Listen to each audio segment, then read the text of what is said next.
Remembers, if you were standing in the middle of one of the greatest cities the world had ever known around 4,000 years ago, remembers, you would not feel fear, you would feel confidence. You would hear the sound of metal striking stone, smell the smoke of furnaces, see goods arriving from distant lands you would never visit in your lifetime. Remembers, copper from one direction, tin from another, precious stones, grain, textiles, weapons, everything moving. Remembers, everything connected, and you would believe with absolute certainty that this world was permanent. Remembers, that belief is what makes this story unsettling, because every civilization I'm about to take you through believed the same thing. Because they believed their cities were too organized to fail, their technologies too advanced to disappear, their systems too interconnected to collapse, and they were wrong. Remembers, what fascinates me and what may quietly disturb you as well as not that the Bronze Age collapsed. Remembers, but how confident humanity was right before it happened. This is not just a story about ancient metal. Remembers, it's a story about trust, about dependence, about what happens when complexity grows faster than resilience. Remembers, and once you start seeing it that way, it becomes impossible to look away. Welcome to Empire's Historical. Remembers, I want you to imagine a world where stone is no longer enough. For tens of thousands of years, stone defined human survival. Remembers, stone tools shaped food, shelter, hunting, and war. They were reliable, local, and simple, but they had limits. Remembers, they chipped, they broke, they demanded constant replacement. Then something extraordinary happened. Remembers, humans learned to pull metal from rock, not by accident, not easily, but through fire, patience, and curiosity. Copper was the first whisper that the world could be reshaped. Soft, malleable. Remembers, beautiful copper felt almost magical when it emerged glowing from a furnace. It could be bent, polished, shaped into ornaments and tools that felt alive compared to stone. But copper alone was not enough. Remembers, it bent too easily, it dulled too fast, it failed when real pressure was applied, and for a long time, remembers, stone remained dominant, until one moment changed everything. Somewhere in the mountains of Anatolia and the Caucasus, remembers, copper was carrying tiny traces of tin and arsenic were smelted together. The result was not intentional at first, but it was revolutionary. Bronze, harder, sharper, stronger, more durable than anything humans had ever made before. Remembers, this was not just a new material, it was a new relationship between humans and the world. For the first time, power could be engineered. Weapons no longer depended purely on skill, they depended on access. Remembers, tools no longer depended purely on strength, they depended on supply. Civilizations no longer rose only where food was plentiful, they rose where systems worked, and that shift changed everything. Remembers, what strikes me when I study the Bronze Age is not its brutality, but its ambition. Remembers, this was humanity's first attempt at large-scale coordination. Think about what bronze demanded. Copper and tin rarely occur together. Remembers, tin especially is geographically scarce. To make bronze consistently, societies had to reach beyond their immediate environment. Remembers, they had to trade, negotiate, protect routes, standardize weights, and force trust. Bronze required networks. Remembers, and networks created civilizations. In Mesopotamia, cities like Uruk expanded into sprawling urban centers supported by bureaucracy, rewriting, and organized labor. Clay tablets tracked metal distribution with astonishing precision. Bronze tools were allocated like strategic resources. Entire administrations existed to manage flow. In the Indus Valley, cities like Mohenjo-Daro and Harappa followed standardized layouts, brick ratios, remembers, and drainage systems so advanced they still impress modern engineers. Their uniformity wasn't accidental, it was systemic. Remembers, in China, early dynasties developed bronze not as utility but as ritual power. Massive vessels, intricate designs. Remembers, precise alloying bronze became a bridge between the living and the divine. Across Europe, the bell beaker culture spread metallurgy alongside new identities, burial practices, and mobility. Remembers, metal became status, movement became opportunity. Everywhere bronze went, complexity followed, and complexity felt like progress. Remembers, but here is the question that started haunting me as I went deeper into this story. Remembers, what happens when a civilization becomes too good at depending on things it cannot control? Bronze was not just material advantage. Remembers, it was a dependency. To keep bronze flowing, you needed stable trade routes. To protect those routes, remembers, you needed armies. To equip armies, you needed bronze. A loop formed, and loops are fragile because once one link breaks, remembers, everything else follows. For centuries, the system held. Empires rose, cities expanded, wealth concentrated. Remembers, specialists emerged. The world became connected in ways humanity had never experienced before. And then almost suddenly it began to fracture. Not everywhere at once, not for a single reason, but relentlessly. Trade routes failed, tin supplies vanished, cities burned, populations moved, and within a few generations, At the Bronze Age world, the most complex system humanity had ever built collapsed. That moment is where this story truly begins. Remembers what makes the Bronze Age collapse so unsettling is how familiar it feels. It wasn't one enemy, it wasn't one disaster. It wasn't one mistake, it was pressure from every direction at once. Climate shifts strained agriculture. Political instability weakened authority. Trade disruptions cut lifelines. Migration and conflict compounded chaos. Remembers, systems designed for stability failed under stress, and when they failed, the material that had built the worlds became a liability. Without tin, bronze was useless. Without trade, bronze was impossible. Without bronze, armies weakened. Remembers, without armies, cities fell. This wasn't just collapse, it was exposure. The illusion of permanence shattered. Remembers, as I followed this chain of events, I realized something deeply uncomfortable. The Bronze Age did not fall because humans lacked intelligence. It fell because they were too successful.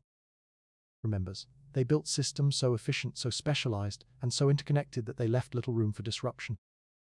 Remembers, and when disruption came, as it always does, the system could not bend, it broke. That is the tension I want you to sit with as we go forward. Remembers, because this story is not about ancient people being naive, it's about humans doing what humans always do. Remembers, pushing the limits of what's possible and discovering those limits only after crossing them. In the chapters ahead, remembers, we will walk through the rise of bronze civilizations, the invisible threads that held them together. Remembers, and the moment those threads snapped, we'll explore how the Indus Valley mastered order without kings. Remembers, how Mesopotamia weaponized administration, how China shaped bronze into ritual authority. Remembers, how Europe absorbed technology through movement and identity, how the Sea Peoples became a symptom, not a cause, and ultimately how iron, crude, imperfect, and local, inherited a broken world and reshaped it. But before we go any further, let me pause for a moment.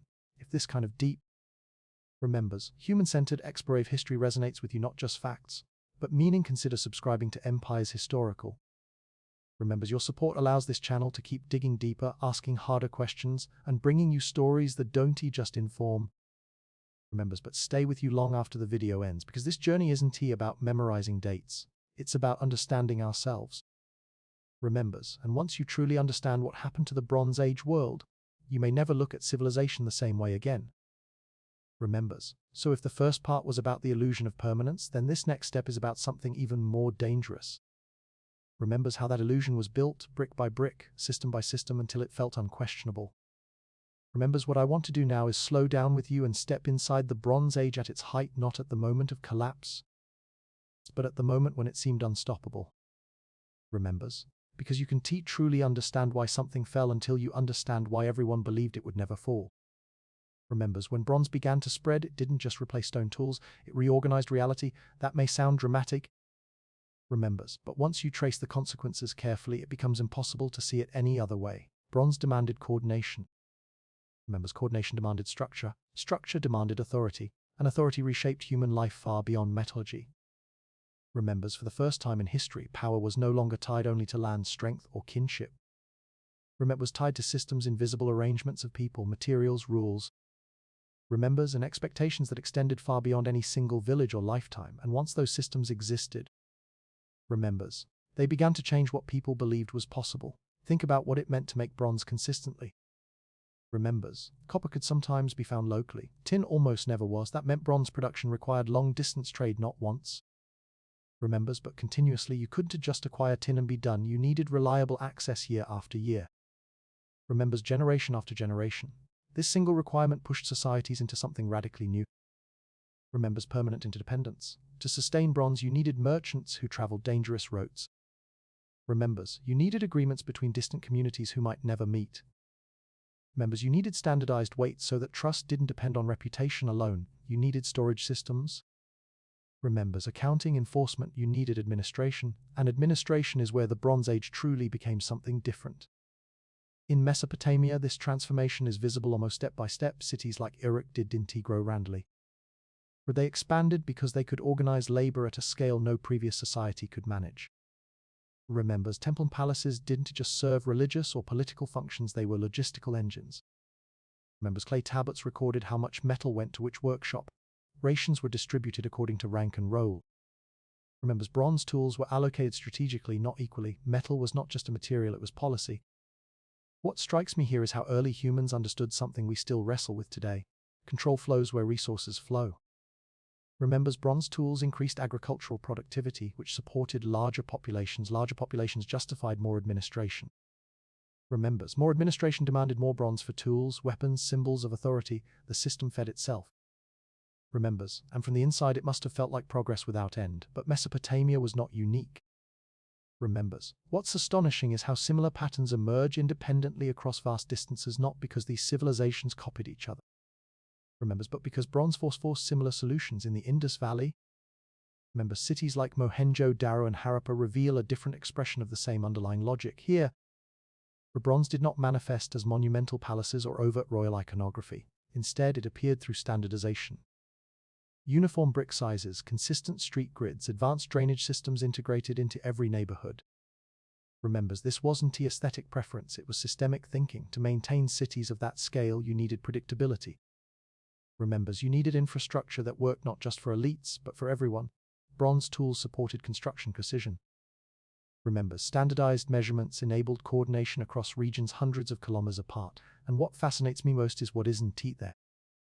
No massive royal tomes, no glorified warrior kings carved into stone. Instead, as power seems distributed through regulation rather than spectacle, that alone should make us pause. Remembers, because it tells us the Bronze Age didn't produce a single model of civilization, it produced multiple solutions to the same problem. How to manage complexity. Meanwhile, in early China, bronze took on an entirely different role here. Remembers, bronze was not primarily about efficiency, it was about meaning. Massive ritual vessels cast with astonishing precision. Remembers, were not tools of daily life, they were instruments of cosmic order. Their size, weight, and sound mattered as much as their appearance. Bronze became a bridge between ancestors and rulers, between heaven and earth. What this reveals is something subtle but important. Remembers, once societies mastered bronze, they began using it not just to survive but to define legitimacy. Power was no longer only enforced. Remembers, it was performed, and bronze made that performance tangible. Across Europe, the picture was different again, more fluid, more mobile. The bell beaker phenomenon didn't create centralized empires in the same way. Instead, remembers, metallurgy traveled alongside people, burial practices changed, identity shifted, metal objects became markers of belonging and status. Here, bronze didn't create bureaucratic states first, it created networks of culture, and those networks mattered deeply. Remembers, because they carried not only tools but ideas, how to fight, how to trade, how to define worth. This mobility is easy to underestimate. Remembers, but it played a critical role in spreading metallurgical knowledge beyond any single political system. The Bronze Age was not just built by empires, it was built by movement. As I moved between these regions, one pattern keeps revealing itself. Bronze didn't demand kings, bronze didn't demand priests, bronze didn't demand cities. Remembers, but it rewarded any society that could manage complexity and punished those that couldn't. That pressure reshaped social roles everywhere. Specialists emerged, metallurgists who spent years mastering ore selection, furnace temperatures, alloy ratios. Merchants who navigated dangerous routes and negotiated across cultures. Administrators who tracked inventories and enforced standards. Warriors equipped with weapons far superior to anything stone could provide. As this specialization created something humanity had never experienced before, irreversibility. Once a society organized around bronze, it could not simply go back. Stone tools could not support the same population density. Local exchange could not replace long-distance trade. Generalist skills could not replace specialist expertise. The system had no reverse gear, and that is what made it powerful and dangerous. From within the Bronze Age, the future must have seemed inevitable: more trade, more refinement, more coordination. Each generation inherited a world more complex than the one before. Remembers, children grew up surrounded by systems they did not build and could not imagine living without. That psychological shift matters. Remembers, because when people stop imagining alternatives, they stop preparing for disruption. Bronze Age societies invested heavily in optimization, better tools, sharper weapons, larger cities. Remembers, tighter administration, but optimization assumes stability, and stability is never permanent. There is one detail I keep returning to, because it feels like a quiet warning embedded in the archaeological record. Tin was rare, everyone knew it. Remembers, and yet entire civilizations chose to depend on it anyway, not because they were foolish, but because the benefits were immediate. It was visible and overwhelming. Bronze worked, it delivered results, it expanded power, and as long as trade routes held, remembers, it seemed rational to assume they always would. This is the moment where confidence turns into vulnerability.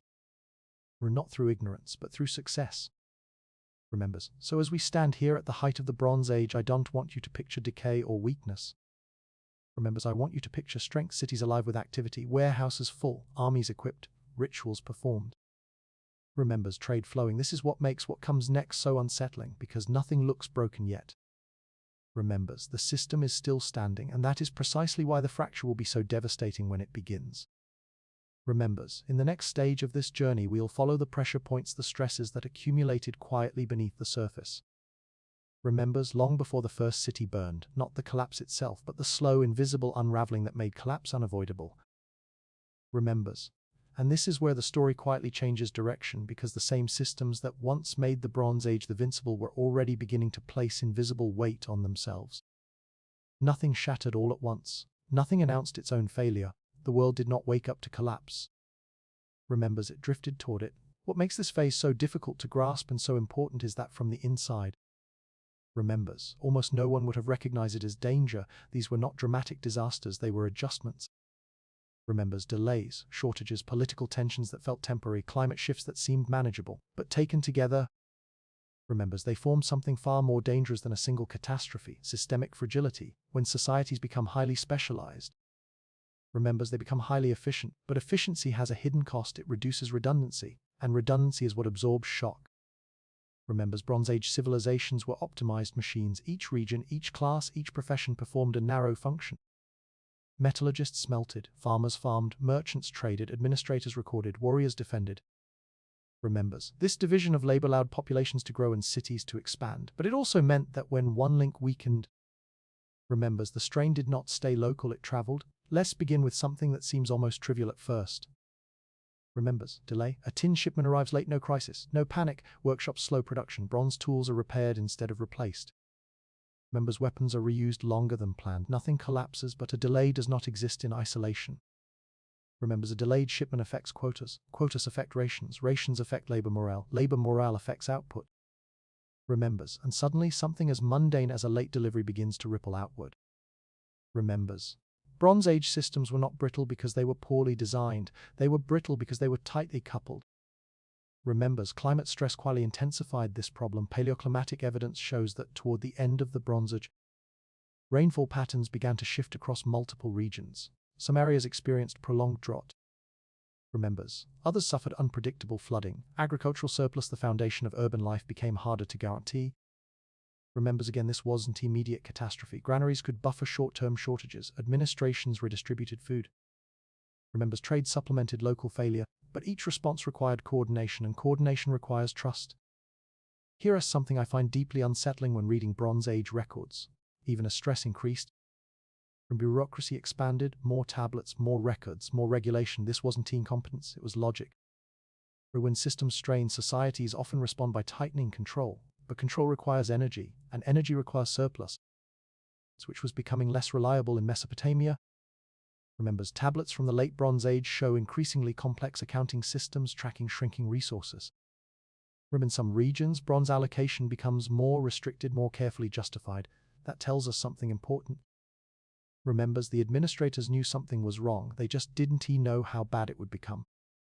As political instability compounded these pressures, Bronze Age states relied on centralized authority to coordinate trade. Remembers, defense and production, that authority was not abstract, it was personal. Kings, elites, dynasties.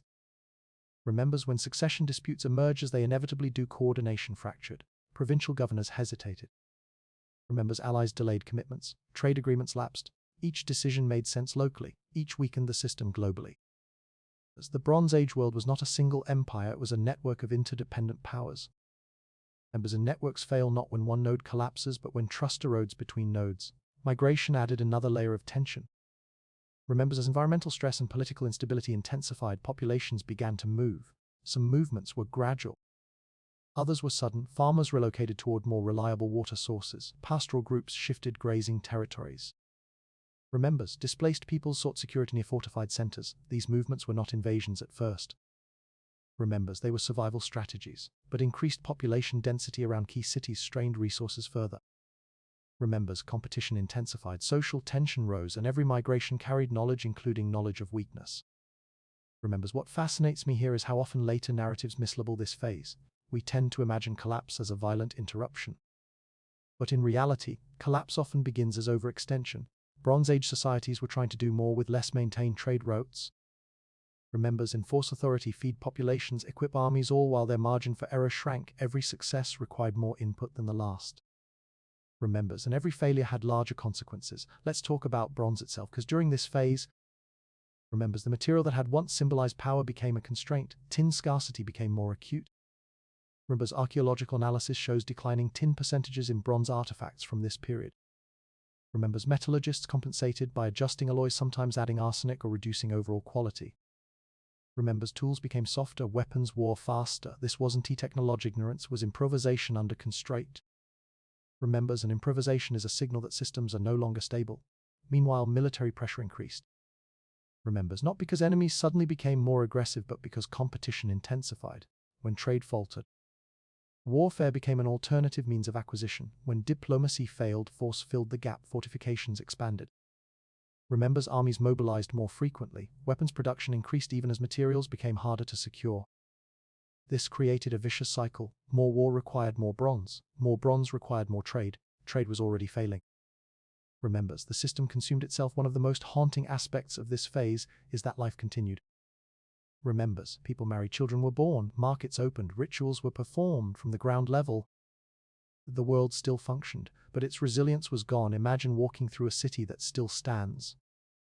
Remembers, still trades, still governs, yet no longer has the capacity to absorb shock. That is what the late Bronze Age looked like.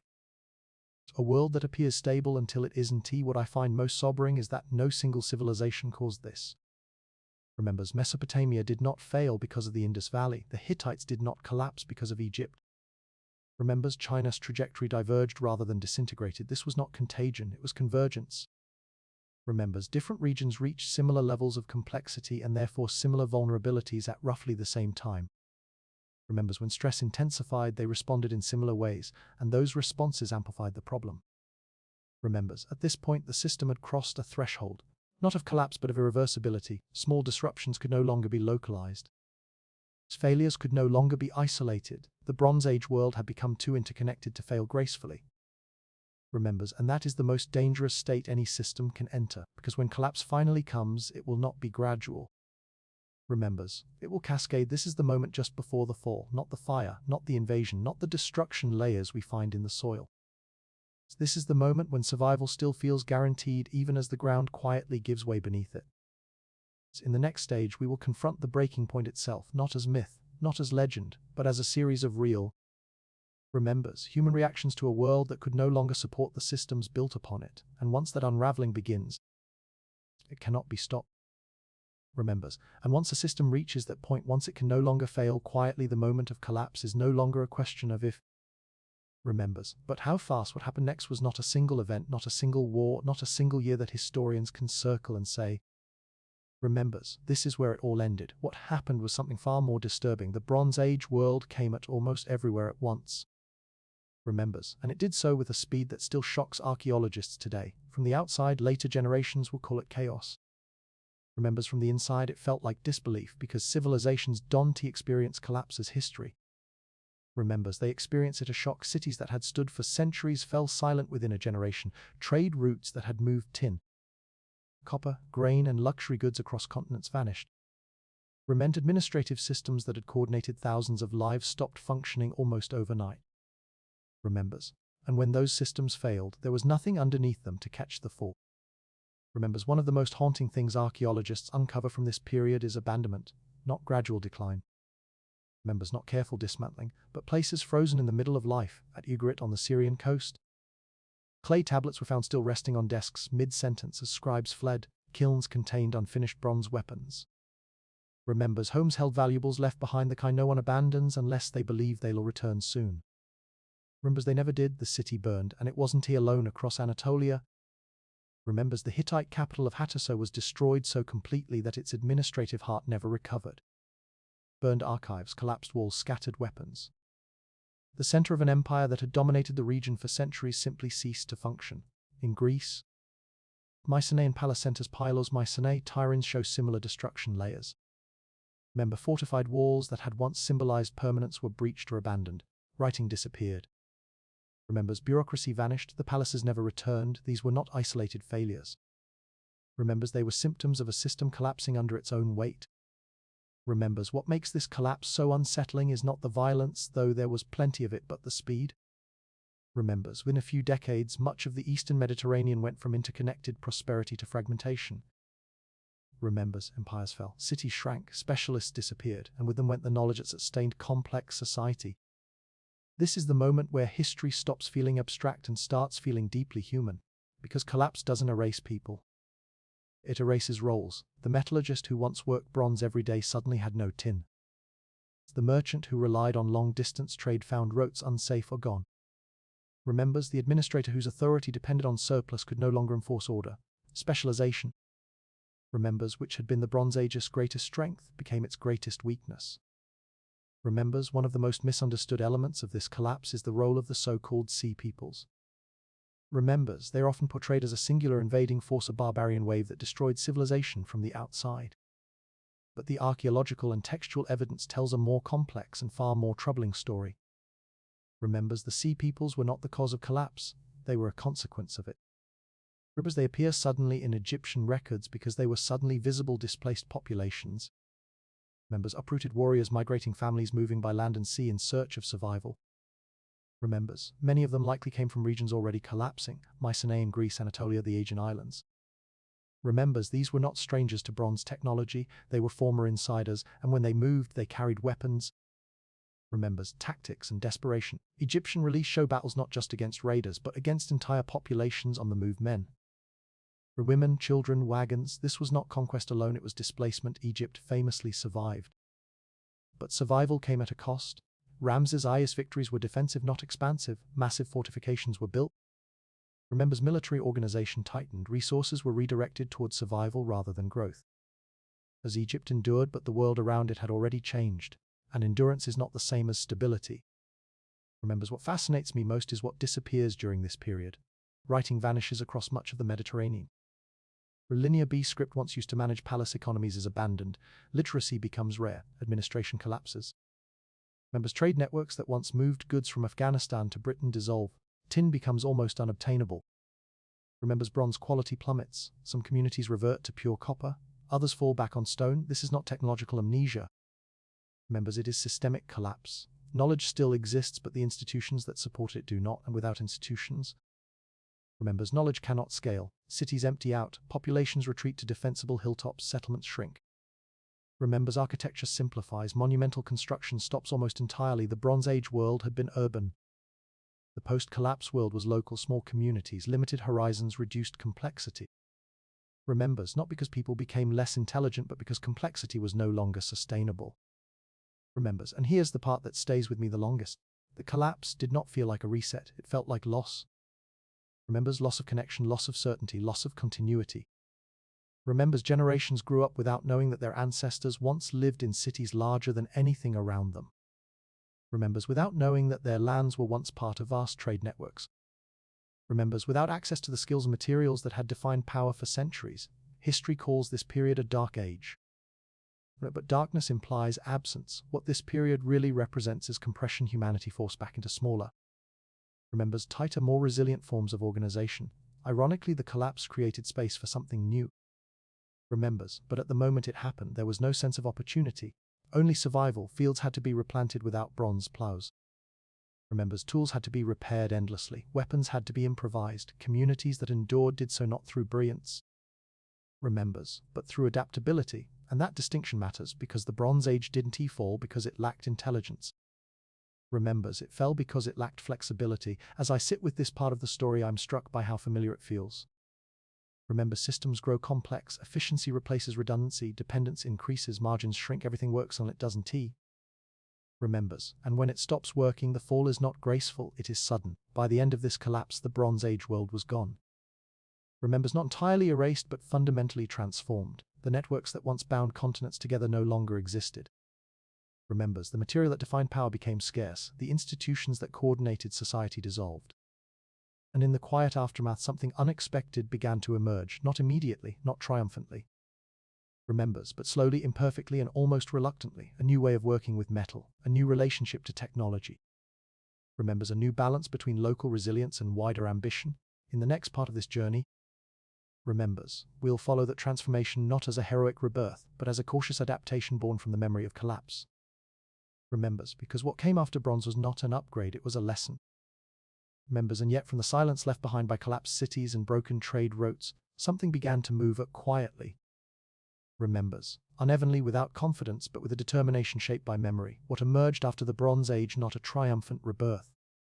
Remembers, it was a cautious reorientation. People did not rebuild the old world, they learned to live without it.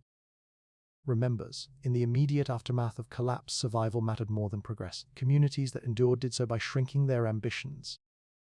They abandoned the idea that prosperity required vast networks or distant dependencies. What they needed now was something simpler. Remembers, something closer to home. This is where iron enters the story, not as a savior, not as a superior technology, but as a compromise. Iron had always been there. Meteoric iron had been shaped into ritual objects centuries earlier. Remembers, experiments with terrestrial iron had appeared sporadically in Bronze Age contexts, but iron was difficult. Remembers, demanded higher temperatures, more fuel, and far more patience than bronze. Early iron tools were often brittle, inconsistent, and inferior to well-made bronze. So why did iron spread? Because iron did not require the world to cooperate. Like Remembers, iron existed locally in many regions. Communities no longer needed tin from distant mountains or copper shipped across seas. They could experiment, fail, adjust, and try again using materials beneath their own feet. Iron offered independence. Remembers, and after collapse, independence mattered more than excellence. The transition was slow, so slow that it barely feels like a transition at all. For generations, bronze and iron coexisted. Remembers, old bronze tools were repaired endlessly. New iron ones appeared cautiously. No one trusted the material fully at first. Remembers, ironworking knowledge spread not through empires, but through displaced craftsmen, small workshops. Remembers, and quiet experimentation. The collapse of centralized states unintentionally released technical knowledge for elite control. Skills once guarded by palace systems were now carried by individuals moving between communities. Iron spread not because it was better. Remembers, it spread because it was available. But something important happened as ironworking matured. Blacksmiths learned to control carbon content. Remembers, they discovered that heating iron with charcoal, quenching it, tempering it, could transform it into steel. Remembers, this was not a single invention, it was an accumulation of insight passed through generations. By the early Iron Age, steel tools began to outperform bronze, harder edges, greater durability, more reliable performance in agriculture and warfare. Remembers, at that point the balance shifted. Iron no longer survived because it was accessible, it survived because it had become superior. Remembers, yet what fascinates me most is not the metallurgy, it's the mindset. Iron Age societies did not rebuild the Bronze Age world. They did not rush back into massive interconnected systems. Instead, they balanced local resilience with gradual expansion. Remembers, trade returned but cautiously. States formed but with different structures. Writing systems evolved but became simpler and more accessible. Remember, alphabetic scripts replaced complex syllabic systems. Literacy broadened beyond elite scribes. Remembers, legal traditions adapted Bronze Age foundations into more flexible frameworks. Political authority diversified. The collapse had taught humanity something difficult and enduring. Systems must be able to fail without destroying everything. Remembers, this lesson appears everywhere once you start looking for it. Iron Age settlements favored defensible positions over monumental scale. Remembers, hilltop communities replaced open palatial centers. Storage and redundancy mattered more than efficiency. Agricultural tools became tougher, easier to repair, and locally produced. Food systems emphasized reliability over surplus.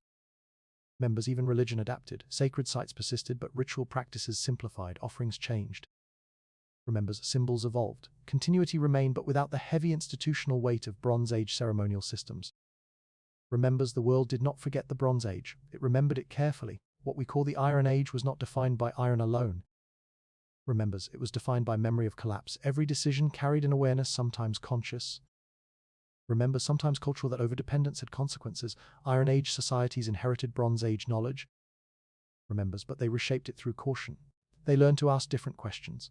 Not how far can this system grow? Remembers, but how much strain can it survive? And this is where the story quietly turns back toward us. Remembers, because when we talk about the Bronze Age collapse, when we're often treated as a distant failure, an ancient tragedy disconnected from modern experience. But that's not what this story is really about. It's about how humans respond when complexity outpaces resilience. The Bronze Age showed us what is possible when coordination, specialization, and ambition align. Remembers, the Iron Age shows what is necessary when those systems break. Together, they form a complete lesson. Progress without redundancy creates fragility. Efficiency without flexibility creates vulnerability. Remembers, connection without independence creates risk, and real adaptation is never glamorous. What survived the Bronze Age collapse was not its cities, its palaces, or its trade empires. What survived were its ideas. Urban planning, law, writing, craft, specialization, long-distance exchange, all of these returned gradually. Remembers, differently shaped by caution. Iron tools opened new agricultural frontiers, steel weapons reshaped warfare. Remembers, alphabetic writing carried memory forward, political systems evolved, trade networks reemerged, not because humanity forgot the collapse, but because it learned from it. When I step back from this entire journey from stone to bronze, remembers, from collapse to iron, I'm struck by how misleading the word collapse really is. Collapse sounds final.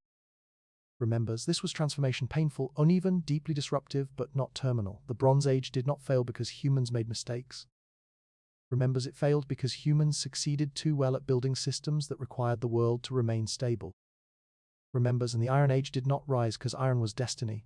It rose because adaptability became more valuable than perfection. Remembers, if there is one thought I want to leave you with, it's this: civilizations are not defined by the materials they use.